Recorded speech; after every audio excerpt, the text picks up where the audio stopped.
ഓർക്കണം, അയൽവാസിയെ ഉപദ്രവിച്ചാലുള്ള ദുരിതം ചെറുതല്ല. മതിലിന്റെ ചുവട്ടിലൊന്ന് മൂത്രമൊഴിച്ചാൽ വളരെ ചെറിയ ചെറിയ ഉപദ്രവങ്ങളാവാം, വലിയ വലിയ ഉപദ്രവങ്ങളാവാം. അയൽവാസിയോടുള്ള മര്യാദ, സന്തോഷം, ആഹ്ലാദം എന്ന് കരുതിയിട്ട് ചെയ്യുന്നതും ആവാം.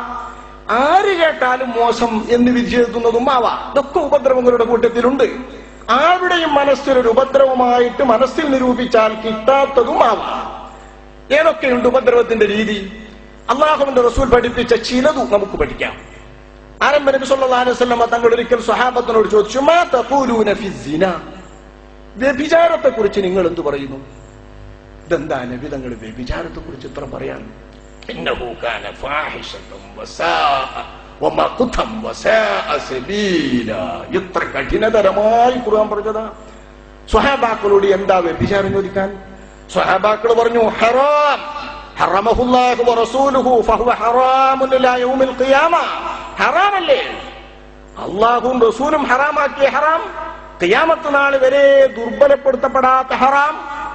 അല്ലാഹുവിന്റെ റസൂൽ അവരെ കൊണ്ട് സംസാരിപ്പിച്ചിട്ട് പറയുന്നു, ഫഖാൽ ലഅൻ യസ്നിയ الرجل بعشر نسوة ايسر عليه من ان يزني بامرأة جاره. നിങ്ങളിൽ ഒരാൾ ഖിയാമത്ത് നാൾ വരെ നിഷിദ്ധമെന്ന് നിങ്ങൾ എല്ലാവരും സമ്മതിക്കുന്ന ഏതു സംസ്കാരങ്ങളും ഏതു മതങ്ങളും ഏതു പ്രവാചകന്മാരും ഏതു സമൂഹത്തിലും അല്ലാഹു നിഷിദ്ധമാക്കി വിലക്കിയതായ വ്യഭിചാരം, ഒരു 10 പെണ്ണുങ്ങളെ 10 പ്രാവശ്യം ഒരാൾ വ്യഭിചരിക്കുകയാണെങ്കിൽ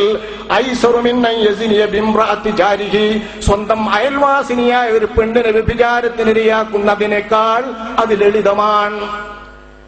10 പെണ്ണുങ്ങളെ വ്യഭിചരിക്കുന്ന കുറ്റത്തിലും കടുത്ത കുറ്റവും കടുത്ത അധർമ്മവും കടുത്ത ധിക്കാരവും കടുത്ത കൃതജ്ഞതയുമാണ് സ്വന്തം അയൽവാസിയുടെ പെണ്ണുമായി, സ്വന്തം അയൽപക്കത്തുള്ള പെണ്ണുമായി വ്യഭിചാരത്തിൽ ഏർപ്പെടുന്നതെന്ന് ശഫീഉനാ റസൂലുള്ളാഹി. വ്യഭിചാരമാകട്ടെ, വ്യഭിചാരത്തിന്റെ ആമുഖങ്ങളാവട്ടെ, അന്യ സ്ത്രീകളുമായി 10 തവണ ഇത് നടത്തുന്നതിനേക്കാൾ ഗുരുതരമാണ് അയൽവാസിയുമായി അയൽപക്കത്തുള്ള പെണ്ണുമായി നടത്തുന്നതെങ്കിൽ. നമ്മൾ സാധാരണഗതിയിൽ കമ്പനി കൂടിയിട്ടുള്ള കൂട്ടും, വീടിന്റെ അകത്തേക്ക് പ്രവേശിച്ചുള്ള കൂട്ടും, കല്യാണത്തിലായാലും വിഷയത്തിലായാലും സൽക്കാരത്തിലായാലും നമ്മുടെ വീട്ടിലെന്ന പോലെയുള്ള നമ്മുടെ സർവീസും സ്വന്തം അയൽവാസിയുടെ വീട്ടിലല്ലേ ലളിതമായി നടത്തുന്നത്.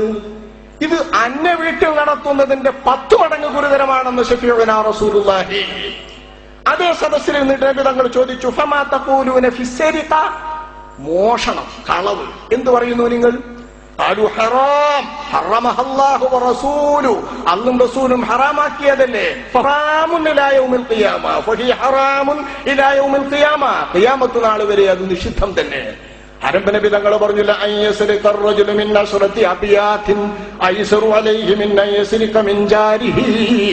10 അന്യ വീട്ടുകളിൽ നിന്ന് 10 പ്രാവശ്യം ഒരു കള്ളൻ മോഷ്ടിക്കുന്നതിനേക്കാൾ കഠോരമാണ്, അതിനേക്കാൾ ഗുരുതരമാണ് സ്വന്തം അയൽവാസിയുടെ തോരാനിട്ട തുണി മോഷ്ടിച്ചു കൊണ്ടുവരുന്നത്, ഏതെങ്കിലും ഉപകരണത്തിന്റെ സൂചി മോഷ്ടിച്ചു കൊണ്ടുവരുന്നത്, സ്വന്തം അയൽവാസിയുടെ ഏതെങ്കിലും വസ്തുക്കൾ അലക്ഷ്യമായി കടക്കുന്നത് എടുത്തുകൊണ്ടുവരുന്നത് 10 തവണ അന്യന്റെ വീട്ടിൽ നിന്ന് മോഷ്ടിച്ചു കൊണ്ടുവരുന്നതിനേക്കാൾ ഗുരുതരമാണെന്ന് ശഫീഉനാ റസൂലുള്ളാഹി.